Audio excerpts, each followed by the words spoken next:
दोस्तों, आप रिलायंस इंडस्ट्रीज और उसके धन कुबेर मालिक मुकेश अंबानी की बेइंतहा कमाई के बारे में तो जानते होंगे, लेकिन आज हम आपको गुजरात के एक ऐसे शख्स की कहानी बताएंगे जो दौलत के मामले में अंबानी को कहीं पीछे छोड़ चुका है और हर दिन नए नए बेंचमार्क सेट कर रहा है और न ही सिर्फ इंडिया में बल्कि पूरे वर्ल्ड में अपना दबदबा बना रहा है। जी हाँ, आप बिल्कुल सही समझे। हम बात कर रहे हैं इंडिया के मशहूर businessman, chairman and founder of Adani group Gautam Adani की, जिन्हें एक वक्त था जब आर्थिक तंगी के कारण पढ़ाई छोड़नी पड़ी थी, पर आज ये इंडिया के रिचेस्ट पीपुल की लिस्ट में टॉप पर हैं, तो वहीं दुनिया के रिचेस्ट पीपुल की लिस्ट में 3rd नंबर पर हैं। आज ये एयरपोर्ट से लेकर बंदरगाह और कोयले से लेकर घर में इस्तेमाल होने वाले तेल तक से पैसा कमा रहे हैं, लेकिन कम ही ऐसे लोग हैं जो उनके बारे में बहुत ज्यादा जानते हैं। तो अगर आप भी गौतम अडानी की कामयाबी का राज जानना चाहते हैं तो फिर वीडियो को बिना स्किप किए हमारे साथ एंड तक बने रहिए।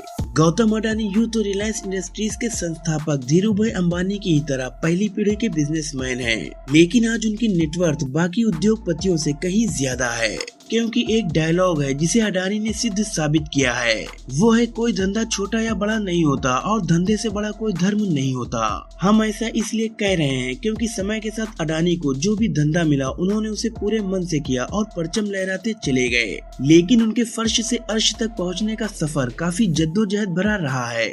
दोस्तों, गौतम अडानी का पूरा नाम गौतम शांतिलाल अडानी है। इनका जन्म 24 जून 1962 में अहमदाबाद के एक आर्थिक रूप से कमजोर परिवार में हुआ। पिता का छोटा सा काम था लेकिन कुछ खास चल नहीं रहा था। ऐसे में वक्त के साथ आर्थिक हालात और बिगड़ते चले गए, जिसकी वजह से गौतम अडानी को अपनी पढ़ाई बीच में छोड़नी पड़ी और काम के लिए हाथ पैर मारने पड़े।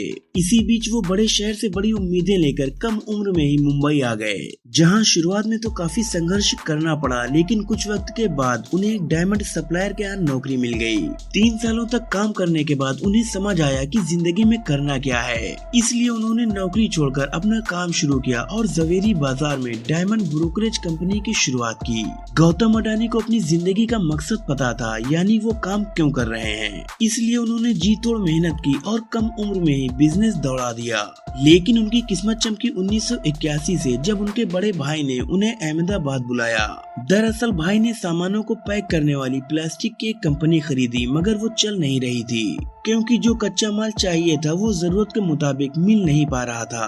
बाहर देशों से कच्चे माल को इंपोर्ट करना पड़ रहा था। ऐसे में इसे एक अवसर के तौर पर देखते हुए अडानी ने कांडला पोर्ट पर प्लास्टिक ग्रेन्यूल्स का इंपोर्ट शुरू किया और 1988 में शुरू की अडानी एक्सपोर्ट्स, जिसका नाम बदलकर बाद में अडानी इंटरप्राइजेस कर दिया गया। इसमें मेटल, एग्रीकल्चर प्रोडक्ट और कपड़े की कमोडिटी ट्रेडिंग होती थी।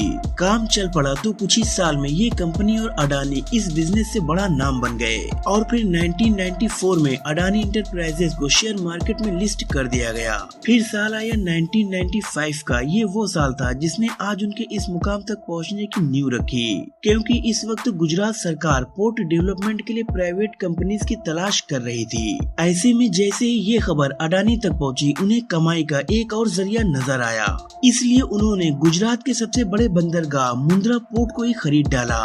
मुंद्रा पोर्ट को खरीदने के बाद 1998 में गौतम अडानी ने Adani ports and logistics company की शुरुआत की। वैसे अगर इस बंदरगाह की खासियत के बारे में बताएं तो करीब 13,500 हेक्टेयर में फैला ये पोर्ट आज भारत का सबसे बड़ा निजी बंदरगाह है और इस पोर्ट से पूरे भारत के लगभग 1/4 माल की आवाजाही होती है। साथ ही ये जगह स्पेशल इकोनॉमिक जोन के तहत बना है, तो प्रमोटर कंपनी को कोई टैक्स भी नहीं देना पड़ता। इस जोन में power plant, private rail line और एक प्राइवेट एयरपोर्ट भी है।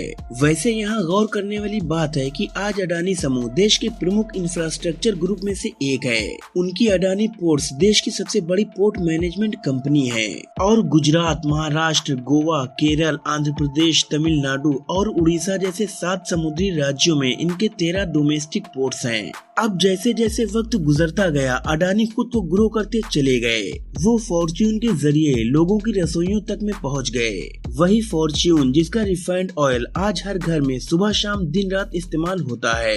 दरअसल जनवरी 1999 में अडानी ग्रुप ने will agri business group Wilmar के साथ हाथ मिलाकर खाने के तेल के बिजनेस में कदम रखा था।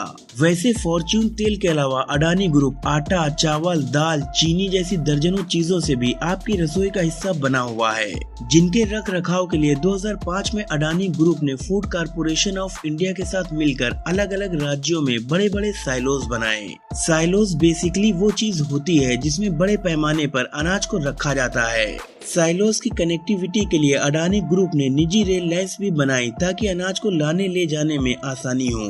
कहते हैं कि हीरे की परख जौहरी ही जानता है, इसलिए अडानी को काले कोयले में भी पैसा दिखा। उन्होंने डोमेस्टिक इलेक्ट्रिसिटी का जनरेशन किया, बड़े बड़े राज्यों को बिजली सप्लाई करनी शुरू की, लेकिन इतने बड़े पावर प्लांट को चलाने के लिए जरूरत से ज्यादा कोयला चाहिए था। इसलिए दिमाग चलाया और ऑस्ट्रेलिया की एक कोल माइन को ही खरीद डाला।